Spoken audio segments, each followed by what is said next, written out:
Tokyo is one of the most visited cities in the world right now, and it's a great place to visit regardless of what you're interested in. Throughout our trip, we visited Tokyo several times, so here are all the main things that we got up to. This is Cheyenne, and she loves Sonic the Hedgehog. Having travelled across Japan in search for Sonic merchandise, most stores didn't have much. Thankfully, Joypolis had plenty on offer. I'm gonna lose so much money trying to get him.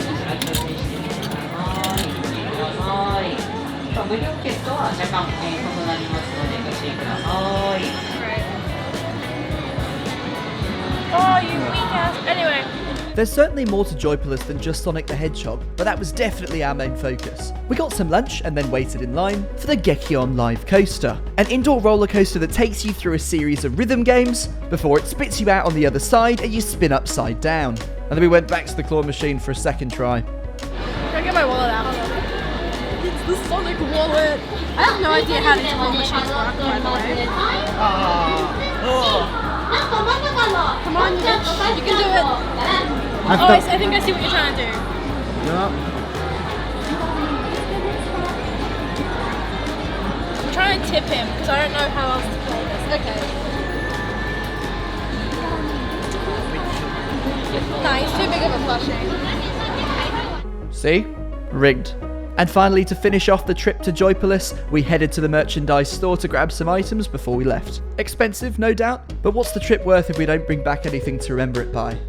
And speaking of hedgehogs, of the many animal-based cafes to exist in Japan, you shouldn't be surprised at this point that we opted for the Hedgehog Cafe in Harajuku. You get given a set of gloves so that you can protect your fingers from their quills and you can scoop them up. They do also have a selection of hedgehogs available for purchase as a pet if you're looking to look after one. I imagine this is only available to residents of Japan, so if you're looking to have one as a pet, be sure to do research on your local laws before you buy one. Just, you gotta commit to the scoop so in like that. Cool.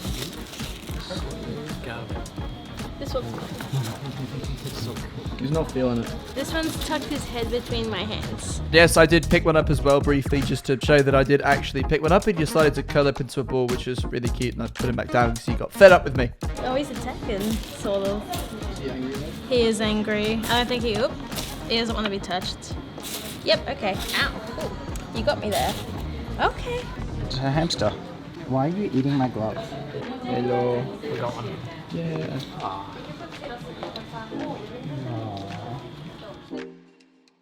Naturally, the next thing on the radar was to take a quick wander down from the Hedgehog Cafe to Takeshita Street, the famous, absurdly busy shopping street in Harajuku with a big arch at the entrance. We checked out some shops, had some food, and moved on to Shibuya, one stop away by train.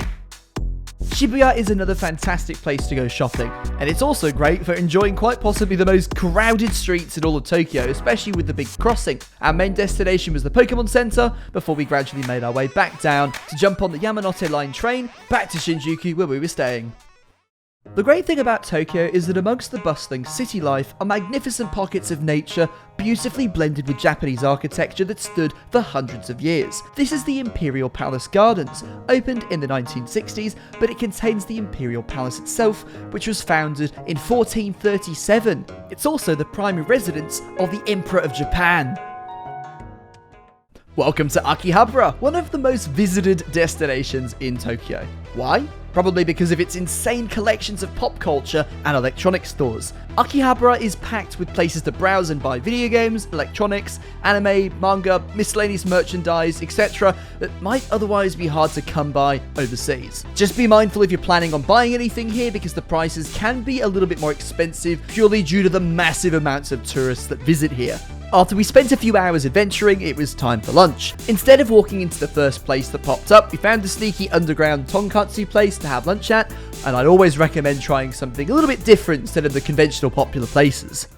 And finally, Ginza, a famous shopping district that's also a perfect place to visit if you couldn't care less about luxury goods and instead just want to look at cars. The Nissan Crossing is a showroom of Nissans that showcases the old and the new, from crazy performance to the obscure concept cars. They tend to cycle through cars periodically, so you won't really know what you're going to get until you get there. I was happy though. I got to sit in the GTI on the ground floor and check out the Zeds on the top floor. And much like the rest of Ginza, the merch is pretty expensive. Well, that does it for Tokyo. By the way, if you're looking for a great backstreet udon shop in Shinjuku, visit Kota at Naniwa Shoku Bensho. He speaks English and the food is super cheap. Link in the description. Next stop, Sapporo.